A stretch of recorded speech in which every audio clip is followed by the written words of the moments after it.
Di tengah badai laut yang mengamuk, seekor ikan pemakan daging tiba-tiba meloncat keluar dari air dan langsung ditangkap oleh seorang pria, membuatnya terjatuh ke lantai kayu rakit sambil menahan makhluk itu yang terus berusaha menerkam wajahnya hingga ia menendangnya kembali ke laut.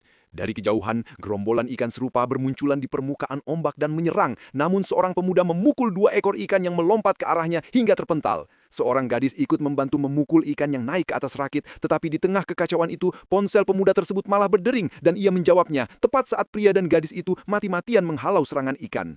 Ketika seekor ikan terjatuh di atas meja di belakang gadis itu dan membuka mulut hendak menerkamnya, pria itu spontan menarik ekornya dan menyelamatkannya. Namun tiba-tiba ikan lain melompat dan menerkam ponsel di tangan pemuda itu, menjatuhkan ponsel dan ikan itu kembali ke laut.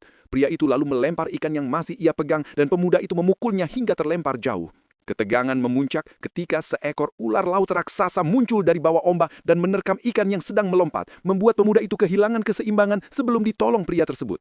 Dalam sekejap, ular-ular laut raksasa lain muncul di sekeliling mereka, memakan seluruh ikan yang tersisa, membuat mereka terkepung. Bekerja sama, mereka berhasil mengubah arah rakit menjauhi kerumunan monster laut itu. Namun angin badai yang terlalu kuat membuat layar rakit terangkat, menggesek tangan gadis hingga ia melepaskan talinya. Kedua tali layar itu kemudian terbang ke atas, tetapi pemuda itu berhasil meraihnya dan menggenggam keduanya dengan susah payah. Saat kedua pengait tali layar tiba-tiba patah bersamaan, pemuda itu terseret ke udara, terangkat oleh layar rakit yang ditarik angin, sementara pria itu tak sempat meraihnya. Dalam hitungan detik, pemuda itu melayang semakin tinggi, terbawa angin dan badai entah kemana, meninggalkan rakit yang terus terombang-ambing di tengah lautan yang bergolak.